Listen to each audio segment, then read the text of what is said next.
Muy buenas noches, tengan todos ustedes. Bienvenidos, que les hable Juan Alberto Ugaz, Partido de Evolución de Perú. Este es un movimiento 5 reformista, en donde militamos José Luis Tapia y que les habla, los dos que vamos a estar en esta conversación, y que es un movimiento también continental, América Latina, en distintos países, liderado por Alberto Mansuetti. Estamos unidos a través de este concepto de las 5 reformas, que lo vamos a usar para analizar la coyuntura política y económica de lo que está pasando hoy en el Perú. Para eso, en el diálogo estoy con José Luis Tapia, mi gran amigo y líder fundador de este partido aquí en Lima, Perú. ¿Cómo estás, José Luis? Buenas noches, bienvenido. Ya estamos en este diálogo abierto, esperando que la gente se vaya involucrando en esta transmisión que hoy día iniciamos, esperando que esta experiencia sea una interesante aventura. ¿Cómo estás, José Luis? Muy buenas noches, amigos, fans de Evolucionarios. Muy buenas noches, Juan Alberto. Muchas gracias por la presentación. Bueno, hoy día tenemos preparado varios temas, ¿no? 4 temas. A ver si lo puedes decir, Sí, Juan Alberto. sí, son 4 temas muy puntuales que los vamos a analizar desde una perspectiva 5 reformistas para que ayude a entender el concepto de las 5 reformas frente a lo que está ocurriendo, ¿no? La crisis hospitalaria, la crisis del sistema de salud, la crisis de los informales, el control de precios y el tema de la privatización que nosotros estamos proponiendo. Entonces, hay 4 temas puntuales con los que creemos que en esta hora, bueno, por problemas técnicos hemos tenido que empezar un poquito después, pero que creemos que serán un tema interesante de conversación. Así que, ¿qué te parece si iniciamos? Creo que había un video por allí sobre la crisis de Sí, claro. hospitales, ¿no? Sí, lo voy a Vamos a preparar ver un para que poquito. lo vean nuestros queridos. A ver, un Sí, momentito. porque lo que estamos viendo, lo que estamos observando, es algo que no solo ha ocurrido por este fenómeno de la pandemia. Esto es algo que ocurre cotidianamente en los servicios hospitalarios.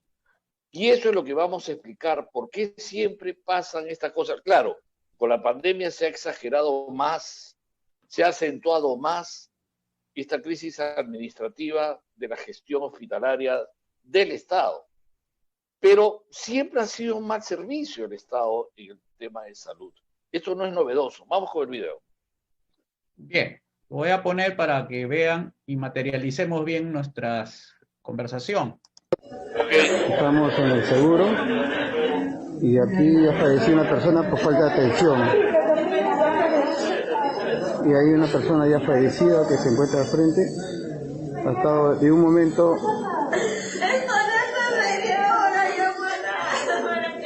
Hemos estado en el otro pabellón y lo derivan acá, habiéndole atendido de emergencia del otro lado, en el otro pabellón de emergencia.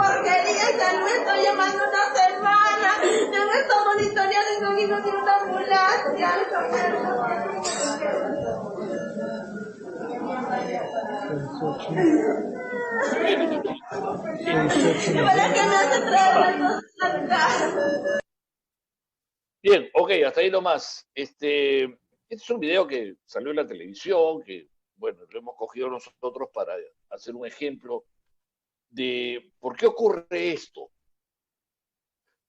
Y la crisis de la administración de los hospitales por el Estado responde a un concepto que ya viene desde hace mucho tiempo, planteado por Carlos Marx, Federico Engels, que se llama el Manifiesto Comunista, el programa de 1848, donde está incluido el texto que dice la salud debe responder a la administración del Estado.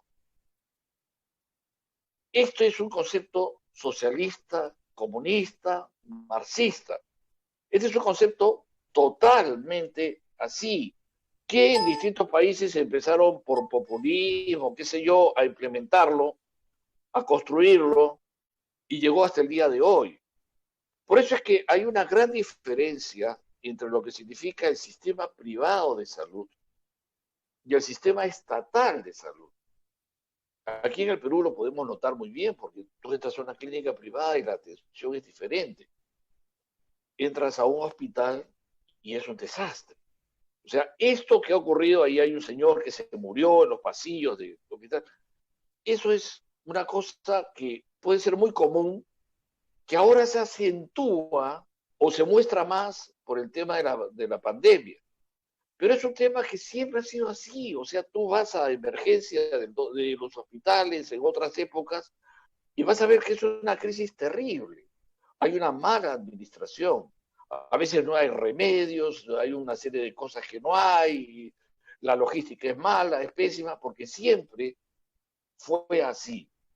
Llegó un gobierno que le para echando la culpa al Congreso anterior, al Congreso de ahora, le echa la culpa al proveedor de aquí, al proveedor de allá, le echan la culpa a los médicos, le echan la culpa al pueblo, le echan la culpa a todo el mundo. Debería echarle la culpa al sistema estatal de salud, que es el único culpable de todo esto. Nosotros, los 5 reformistas, tenemos una propuesta distinta frente a lo que está pasando. Porque el problema del coronavirus es, ante todo, el problema del sistema de salud estatal. No responde adecuadamente y no va a responder jamás adecuadamente. Además de medidas absolutamente totalitarias, creo que la cuarentena es una medida discutible, que es un tema que ya podemos conversarlo después, pero creo que deberíamos concentrarnos en nuestra propuesta, porque la gente no habla de propuestas, la gente critica, la gente habla mal, la gente enfrenta, la gente dice que se vaya, etcétera, etcétera, pero nadie lanza una propuesta. Nosotros tenemos una propuesta. Dentro de las 5 reformas hay una reforma de salud. ¿Por qué no la expones un poco, José Luis, tratando de ser lo más didáctico posible?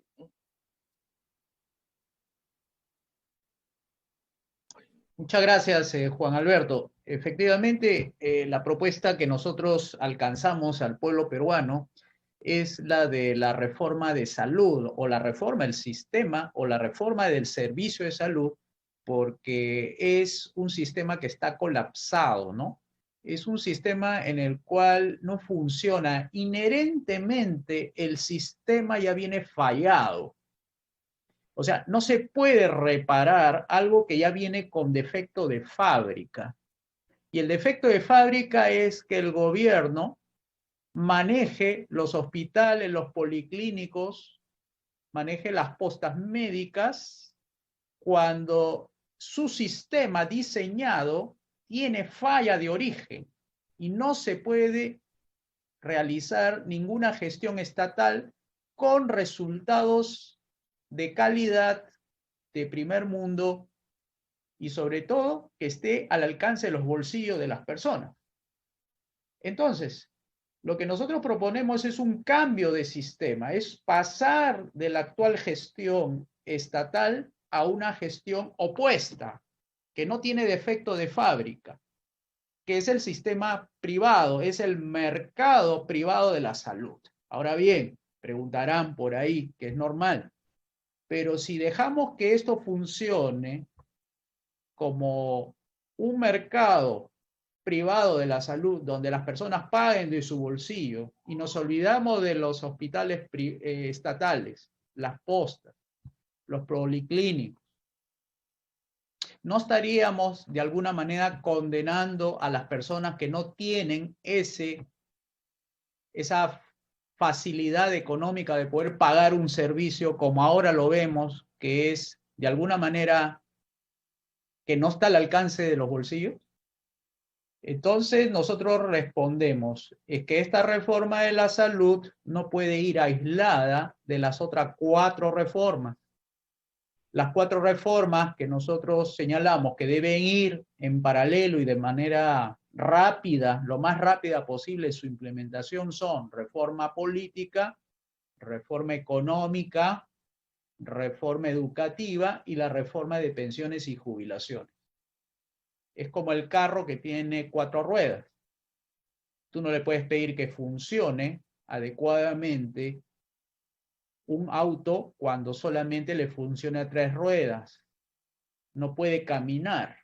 De esa misma manera nosotros decimos, si queremos que los hospitales, las clínicas, las postas médicas puedan atender a las personas y las personas puedan pagar, tú tienes que realizar las otras 4 reformas. Entonces, nuestra propuesta, que es la reforma de la salud, pasa primero por realizar las 4 reformas de manera simultánea con la reforma de salud. Sería como un paquete de leyes para derogar las leyes actuales que ponen en funcionamiento esta propuesta del Estado que hasta ahora no funciona, y esto se ha evidenciado con la actual pandemia. No funcionan los hospitales a la altura de las exigencias de los ciudadanos, al punto que el gobierno tiene que confinar a todos a una cuarentena. La razón de esa medida controlista es que si hubiese dejado a las personas libremente circular, no hubiese podido soportar los actuales hospitales del Estado la cantidad de gente que se hubiese de alguna manera infectado, contagiado, etc. No hubiese podido soportar eso. Entonces, una medida que ellos le llaman contención, o sea, sus medidas son de contención para evitar que las personas vayan por cualquier síntoma a una atención médica en sus hospitales del gobierno. Entonces, eso demuestra que ya el sistema, llamado mal sistema de salud, en realidad es un defecto de fábrica. No puede ser reformado, tiene que ser sustituido. Y por eso tenemos que realizar las reformas legales, que significa derogar todas las leyes que crean las facultades del gobierno en materia de salud para dar paso a la liberalización de los mercados de la salud. O sea, no hay regulaciones económicas en el mercado de la salud, y sustituir los hospitales ahorita en manos del gobierno para ser privatizados y entregados a los operadores del sistema, más los usuarios del sistema. Y esto, mientras vaya durando la implementación de las 5 reformas, se les va a entregar un bono a manera de utilización para los planes de seguro, de manera mensual, para que se puedan atender en las mejores clínicas privadas que existen actualmente. En simultáneo, las 5 reformas provee los ingresos necesarios, también provee que aumenten los ingresos que tienen las personas actualmente, y esto va a contribuir al aumento del poder adquisitivo con una caída en los costos y en los precios de atención en los servicios médicos y hospitalarios.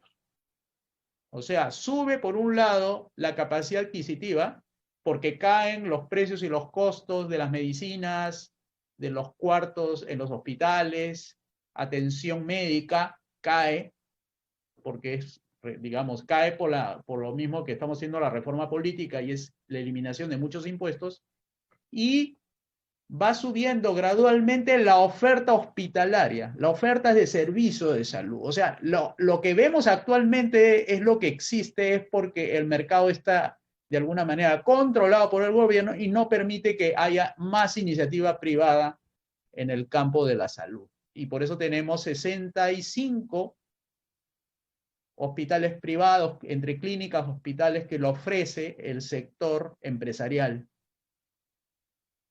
Y eso no es suficiente.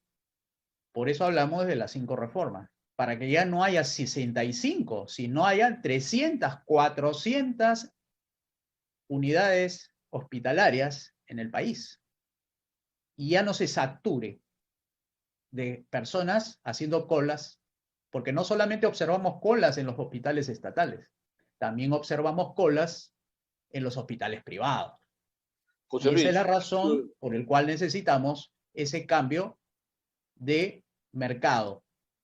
Un grupo de hospitales que ahorita están manejados por el sector estatal, sustituido en nuestra reforma por la privatización, que significa entrega de accionariado difundido, es decir, cada peruano tendrá una acción de los hospitales, porque los hospitales actuales que estén en manos del gobierno pasarán a ser empresas privadas, con accionistas donde participan los operadores del sistema, directores de hospitales, de los hospitales estatales, enfermeros, médicos y administrativos, más los usuarios del servicio de salud. Ellos van a conformar la nueva junta de accionistas privados y se va a gestionar bajo gerencia privada. Y las utilidades que voten y que arrojen estos hospitales va a ser directamente al bolsillo de todos estos accionistas privados que van a ser los nuevos dueños de los hospitales policlínicos.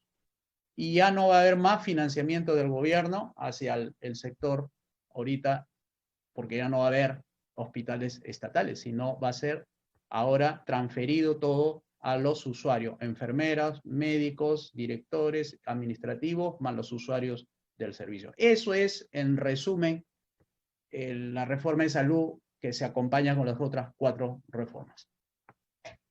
muy bien, José Luis, eso está muy bien. Ahora, al margen, porque hay una cosa que es el Estado limitado y la otra cosa es el gobierno limitado. Hoy tenemos un Estado intervencionista en salud y un gobierno excesivamente intervencionista en este tema.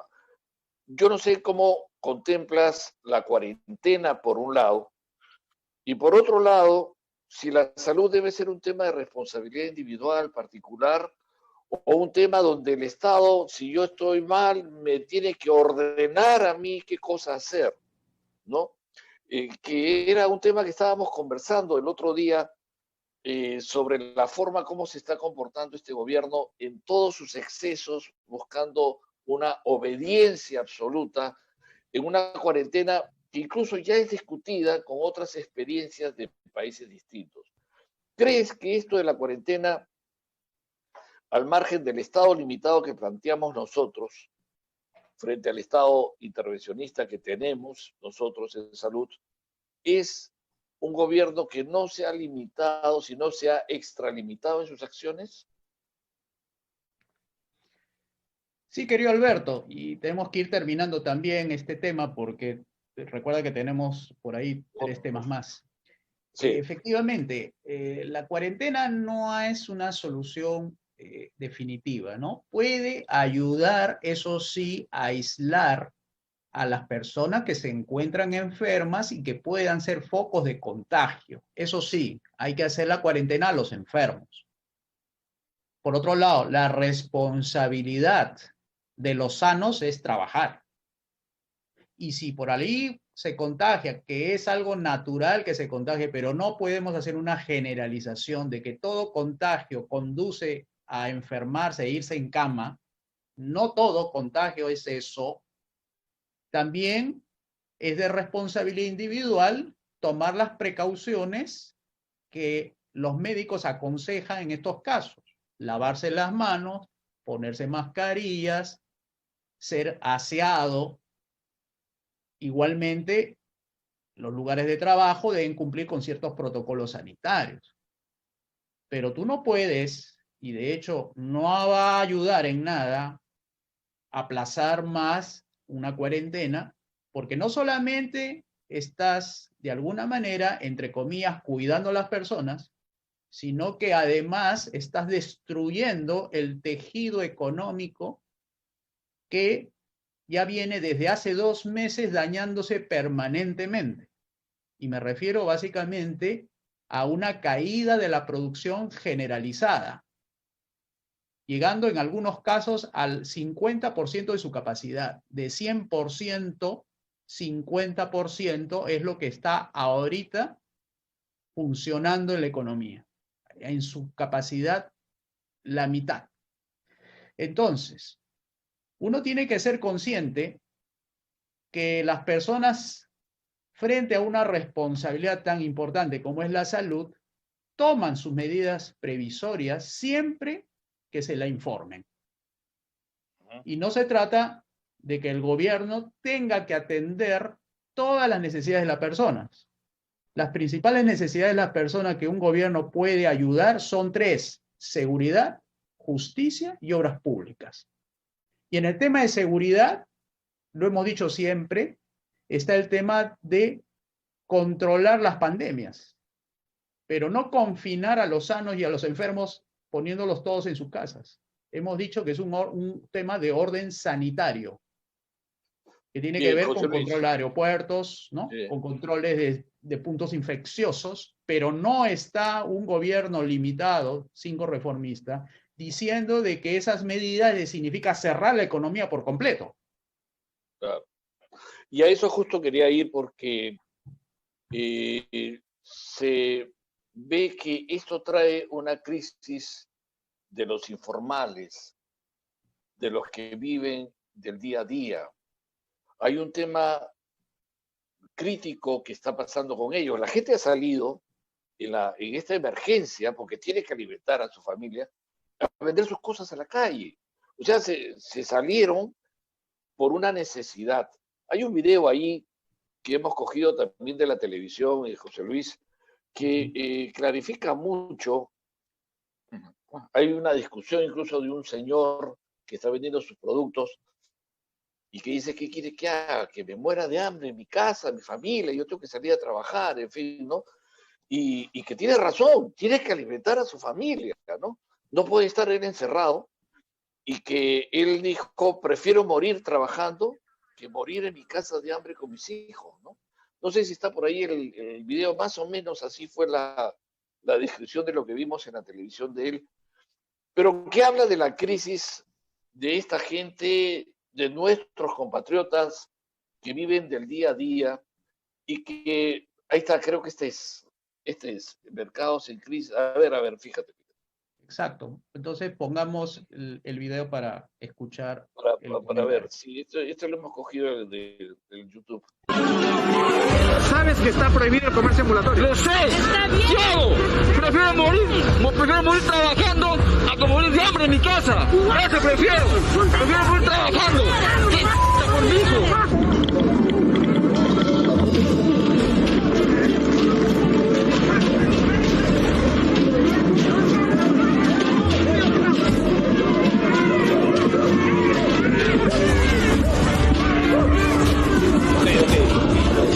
Bueno,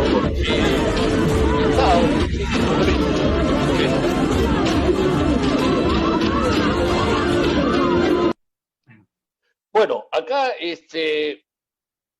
yo noto que el Estado con el informal siempre ha sido así.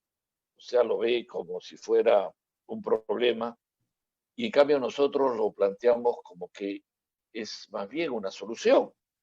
Porque el informal tiene espíritu individual emprendedor, tiene iniciativa creativa emprendedora, tiene de alguna forma la invención para resolver sus problemas económicos, sale a buscarse cómo inventar.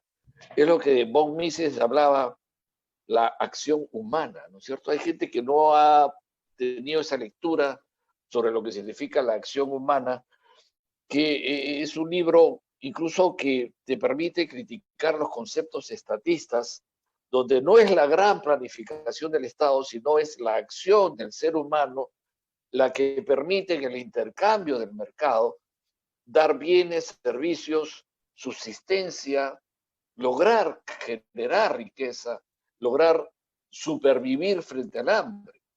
O sea, el hombre busca una solución espontánea frente a las circunstancias de su vida. Y eso es el informal. Y en estados que son totalmente intervencionistas, como el nuestro, que todavía no ha sido reformado, que trae cosas desde Velasco, que trae leyes malas desde por allá atrás y que no se han cambiado ni modificado, funciona que siempre va a aparecer el informal. Como pasa en el comunismo, y le hablan el mercado negro. Pero ¿quiénes son ellos? Son la gente que sale a buscar su vida. Y en esta pandemia, en esta cuarentena, también se acentúa la relación represiva del Estado contra un informal que no lo comprende y que va en contra de toda su planificación gubernativa. En fin, hablemos de la crisis del informal, de lo que está ocurriendo y de los conceptos que tenemos en 5 reformas, en el Partido de Evolución de Perú, sobre los informales, que son un gran sector económico del país. Sí, José Luis.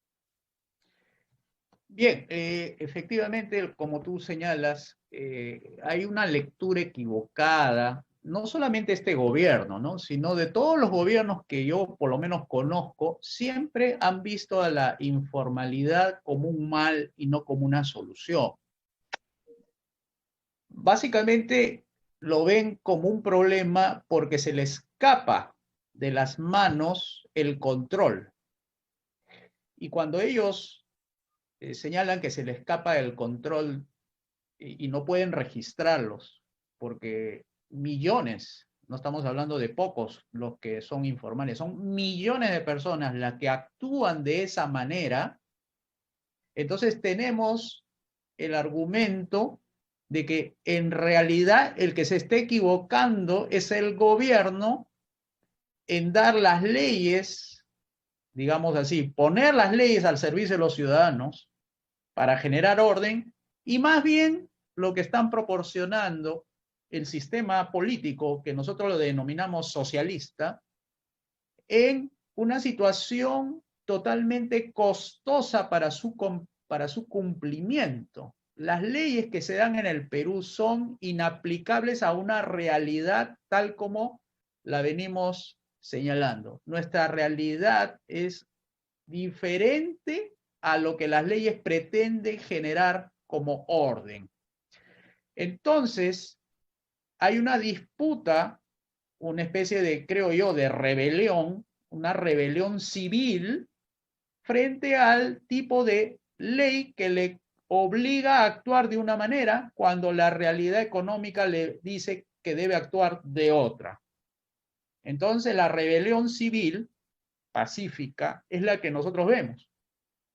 La de que existen mercados que de alguna u otra manera funcionan al margen de la ley y otras no, pero que le están dando una señal al gobierno de que si van a reprimirlos utilizando la fuerza pública para que no vendan o prohíban, la respuesta que le va a dar la ciudadanía es rebelarse contra la autoridad, lo que significa perderle el respeto a la autoridad y más principalmente a la ley. Entonces la ley se devalúa, pierde valor ante este grupo de personas que no pueden convivir con un estado de cosas donde la ley se convierte en su enemigo, en su obstáculo, en su desafío, para perderle el respeto, de paso, también a las autoridades municipales, a las autoridades ministeriales y a las autoridades presidenciales. Entonces, el que esté equivocado es el mundo formal, porque ha dado leyes para unos pocos. Cuando tenemos millones de personas que no están asimiladas dentro de las estándares, digamos así, legales. Entonces nuestra solución, la propuesta de las 5 reformas es, una de ellas, por eso nosotros le decimos la gran devolución, es derogar todas las leyes malas que le impiden a la gente poder cumplir con sus propósitos de vida, que es la de sostenerse económicamente, sostener además a otras personas y dar ingresos y trabajo y empleos a otras más. nuestra propuesta es la derogación de la ley mala. Tenemos 30.100 leyes, que es demasiado para un país de 30 millones en comparación con los Estados Unidos, que tienen 300 millones de habitantes y apenas tiene 12.000 leyes aprobadas entre la Cámara de Diputados con la Cámara de Senadores. Entonces, si un país como Estados Unidos, teniendo más población, tiene menos leyes que el Perú y es un país más rico que el Perú, entonces nosotros estamos fallando, porque los niveles de informalidad en Estados Unidos no deben llegar ni siquiera al 10%, y nuestros niveles de informalidad puede llegar en algunos casos, como en el laboral, al 75%. Entonces, como decían algunos amigos que tú y yo lo conocemos, si tú quieres de alguna manera empobrecer a los Estados Unidos, simplemente lleva las leyes peruanas y colócalas en Estados Unidos y vas a ver cómo en poco tiempo se vuelve pobre los Estados Unidos. Para que vean el impacto de nuestras leyes en una economía. En lugar de enriquecernos, ser una potencia mundial, nos tienen controlados, regulados, sobretributados, sobreimpuestados, de manera que nos quita el futuro y las oportunidades de negocio para los emprendedores y para toda persona que desee de alguna manera entrar también a ser un empresario o un emprendedor. Esas son las leyes que contribuyen a este tipo de imágenes, que en lugar de ponerse la autoridad de parte del empresario que crea la riqueza, se pone en contra de él, golpeándolos, sacándolos, confiscándoles y en algunos casos robándoles sus mercaderías. Incluso, José Luis, hay gente que se hace llamar de derecha, que ha votado por el partido de derecha tal, y que no sabe que en todos estos años, desde 1968 hasta aquí, siguen vigentes leyes del general Velasco. O sea, sigue mandando esas leyes con esa visión y con ese criterio que ellos tanto enfrentan, porque ellos pensaron que porque subió el otro gobernante se acabó la etapa aquella. Y esa etapa sigue vigente si las leyes malas de esa etapa siguen vigentes y no han sido derogadas, ¿verdad? Así es, son leyes que vienen pues desde la época colonial, ¿no? Recuerden que sí, hasta 1904, las leyes que funcionaban en el Perú era la ley de las Indias, o la ley de Indias. A partir de 1904 tenemos Congreso y tenemos la primera ley dada por un Congreso soberano. Y todas esas leyes de Indias son leyes mercantilistas. O sea, son leyes que privilegiaban sectores económicos para que pudieran tener acceso a la comercialización y no otros. Entonces, el mercantilismo, esta denuncia que hacemos nosotros de que el sistema no funciona, que excluye a los pobres, no le da oportunidades a personas en cualquier condición social para que puedan ascender rápidamente a la riqueza, porque esas leyes privilegian. Ejemplo de leyes mercantilistas, por ejemplo, la ley de bancos. ¿Cómo es posible que una ley de bancos, para una economía como la peruana, que tiene 31 millones de habitantes, solamente tenga apenas 19 bancos, frente a Panamá, que tiene 67 bancos con menor población, que apenas llega a los 5 millones? Sí, pues, tienes razón. Entonces, eso es un ejemplo de una ley mala. Una ley que dice ley de bancos. Y así podemos enumerar varias malas leyes que pueden crear justamente oligopolios, como en el caso de las AFP. Crean solamente esa ley del sistema de AFP 4. La ley que crea la ONP crea un monopolio gubernamental para administrar las pensiones de los jubilados en el régimen de la Oficina de Normalización Previsional llamada ONP. O sea, la ley mala que se queda con el dinero de la gente y que no le permite disfrutar porque la ley obliga, miren la palabra obliga, genera este tipo de inequidades, de injusticias. Entonces, nosotros siempre vamos a seguir manteniendo esta línea de que las leyes malas es el gran problema económico del Perú. No es la economía el problema son las leyes que impiden que la gente se haga rica en poco tiempo. Bueno, y eso es lo que por ahí escuché decir la peor tiranía, creo que esa es una frase de Alberto Mansuetti, no sé, la peor tiranía son las leyes malas, ¿no? Y nosotros estamos sometidos a la tiranía de esas leyes malas. Y como, por ejemplo, también el siguiente tema que tiene mucho que ver con esto que estamos hablando y que se llama el control de precios, que también está ocurriendo, que también se nos viene gracias a esta pandemia. Entonces se acusa del control de precios para las medicinas, porque se acusa a la vez que hay un monopolio de farmacias o de cadena de farmacias que controla el precio de unos productos.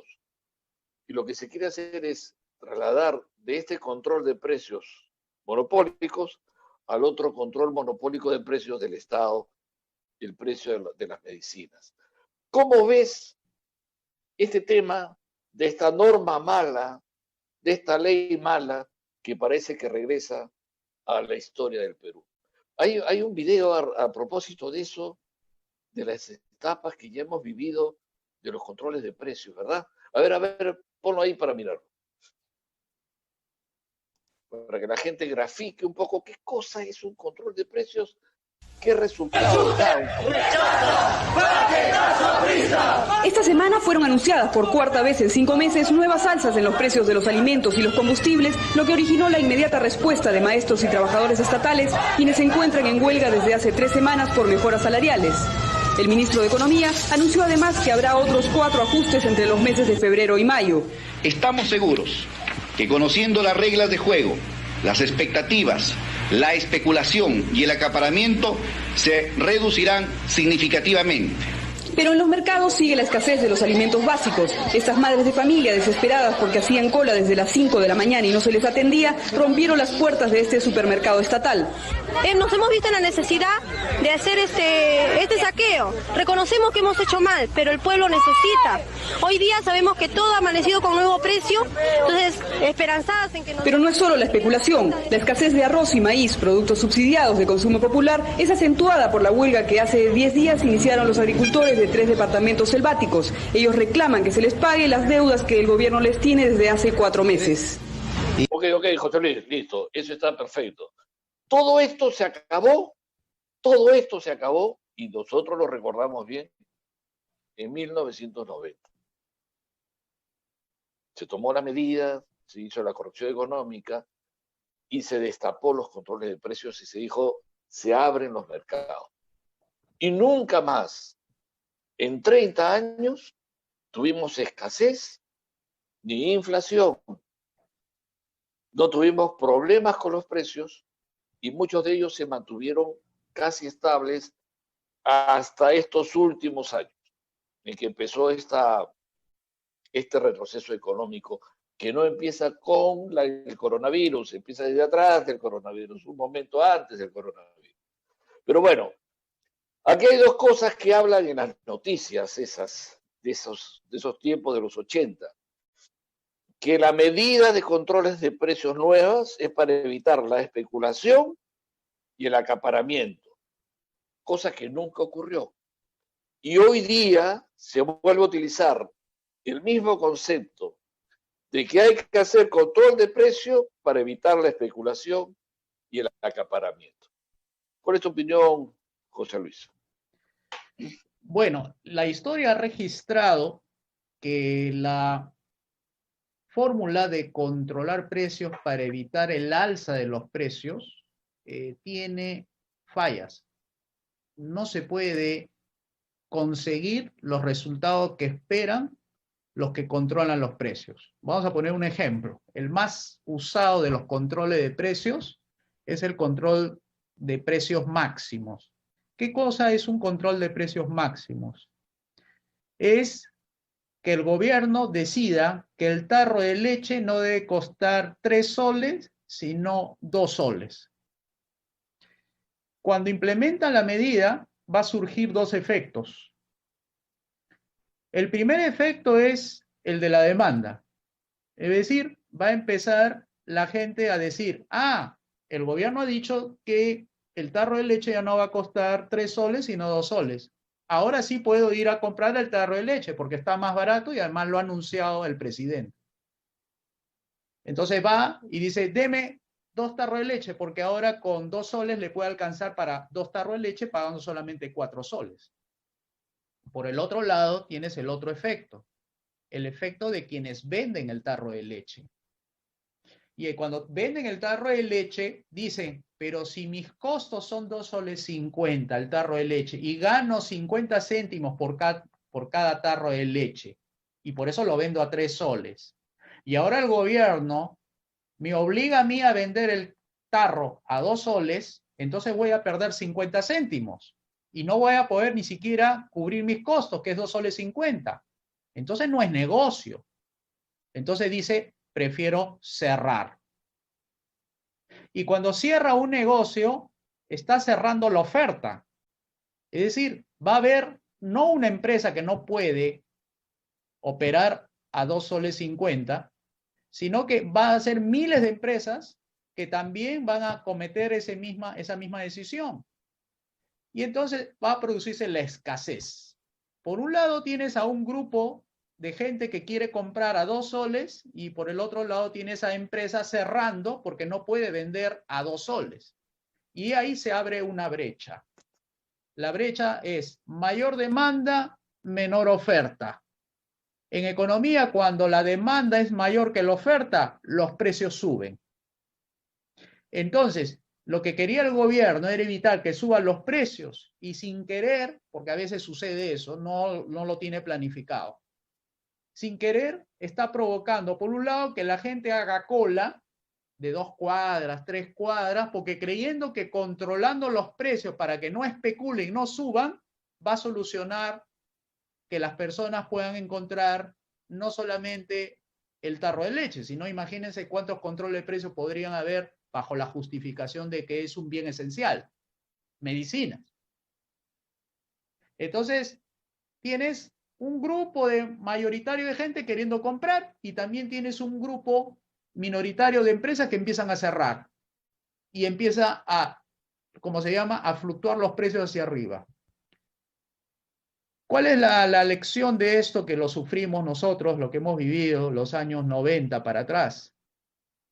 La lección es, deja que el mercado ajuste la demanda a la oferta y la oferta a la demanda. Porque eso es lo que ocurre en los mercados donde pueden ser libres. Los mercados libres dicen, si hay un montón de gente que quiere comprar leche, que quiere comprar medicinas, yo me pongo a producir la medicina y la leche necesaria para atender la demanda. Siempre que el mercado sea libre. Pero si tú tienes un mercado que regulas, controlas, supervisas, confiscas, entonces los empresarios no van a poder responder a la velocidad de la demanda. Y llega un momento en que la gente dice, pero los precios de las medicinas están subiendo. ¿No hay alguien que pueda detener esta alza?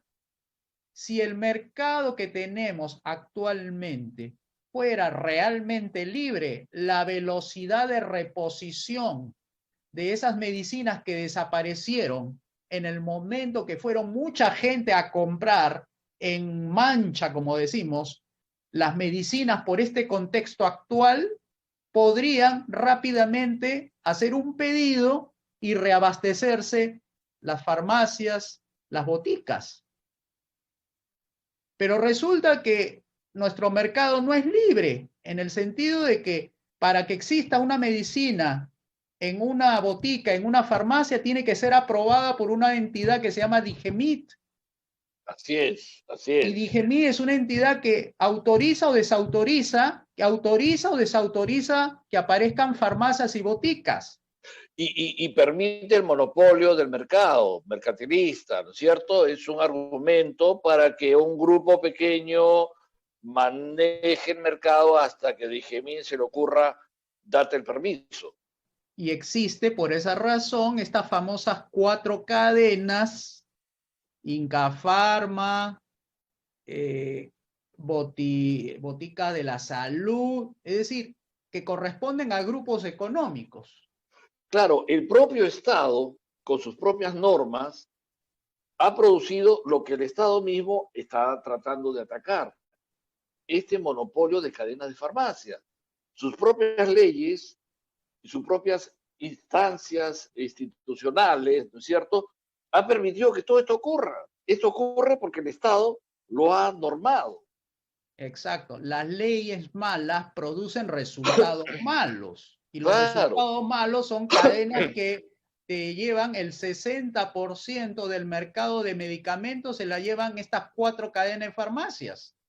Y en cambio, ¿qué hace? Es la derogación de esas leyes que crean la famosa DIGEMIT, la Dirección General de Medicamentos, que es la que autoriza estas aprobaciones y autorizaciones de funcionamiento, tanto de del medicamento como también de las cadenas de farmacias, y también proponemos la derogación de la ley que crea Indecopi, porque Indecopi, lejos de fomentar la competencia, más bien la retarda.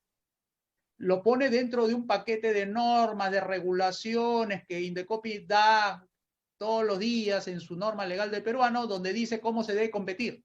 Cualquier norma que diga cómo competir son normas que obstruyen la competencia, porque la competencia es libre, no es que se debe normar. Esa es una buena frase. Entonces, ese es el gran problema que tenemos del gobierno. No de este gobierno, para ser justo, sino todos los gobiernos socialistas que hemos tenido desde Velasco hasta la fecha han tenido la mala costumbre de querer resolver un tema económico con leyes malas. Y esto de DIGEMIT, esto de estas normas de salud, esto viene desde allá, desde Velasco. No, que yo soy anti-velasquista y aplaudo a este gobierno, a este otro. ¿Cómo aplaudes a alguien que no está derogando esas normas que siguen vigentes? Porque viene desde allá. Entonces, al Estado, ¿qué se le ha ocurrido hacer? Simplemente aparecer con la televisión, metiéndose en las farmacias, que yo no creo que estén haciendo especulación, las farmacias de barrio, y se meten y ven ahí que el señor tiene los remedios en su almacén, pero tiene los remedios en su almacén porque los está vendiendo, tiene que hacer inventario, ¿no es cierto? Pero ya es el gran especulador, y con esa publicidad en medios, donde los berbeleros ayudan, los acusamos de especuladores a los pequeños comerciantes. Y los pequeños comerciantes lo que están haciendo es abastecerse de lo que demanda el mercado, para poder proveer al mercado de los remedios que hoy están urgentemente buscando.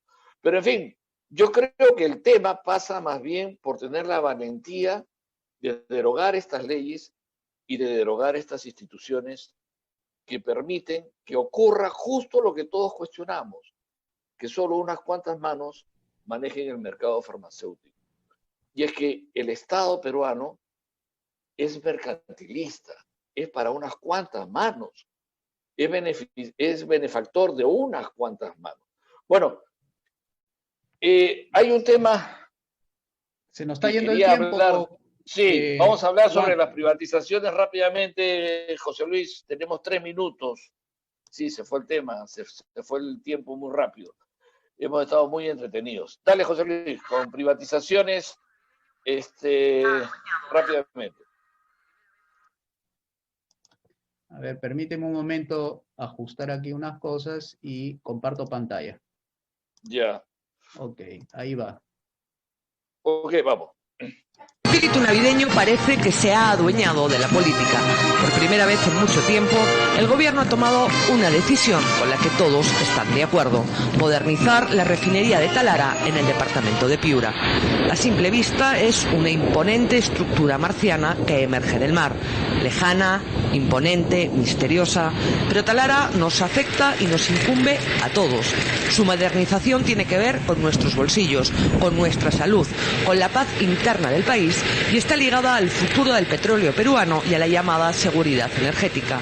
Debemos mirar a Talara, aunque en primer momento no la entendamos. El Consejo de Ministros ha aprobado el proyecto de ley que es de pública e interés nacional. la prioritaria ejecución de la modernización de la refinería de Talara. Este proyecto va a ser la segunda obra más grande de este gobierno después del Metro de Lima y va a representar una inversión que ronda los 3.500 millones de dólares. En 1996, el expresidente Alberto Fujimori privatizó todos los lotes petroleros del país. Es decir, desde entonces el Perú, a través de la empresa estatal Petroperú, no extrae petróleo, simplemente lo refina. Compra crudo a empresas privadas, lo procesa, saca sus derivados, gasolina, diésel, GLP, alquitrán, y lo distribuye. A día de hoy en el país solo hay dos refinerías, una privada, La Pampilla, propiedad de la empresa española Repsol, y Talara, en Piura, pública y gestionada por Petroperú. Tanto La Pampilla como Talara procesan el crudo con tecnología tan obsoleta que producen la gasolina más contaminante del mundo. Contiene 2.000 partes de azufre por millón. Esto solo sucede en Venezuela y en algunos países africanos y del continente. Tenemos un minuto. Bueno, ya estamos fuera de tiempo también ya. Lo dejamos como al pendiente, este tema para el otro miércoles, ¿puede ser?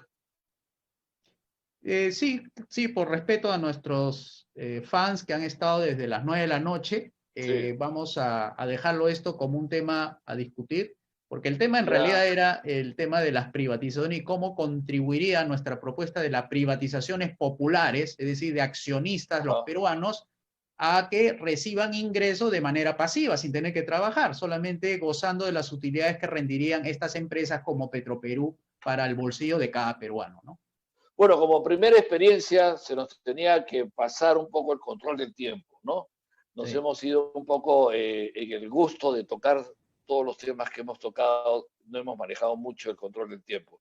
Pero en fin, los invitamos a nuestros amigos para el próximo miércoles, 9 de la noche, estamos aquí por Zoom y también por el Facebook. Gracias.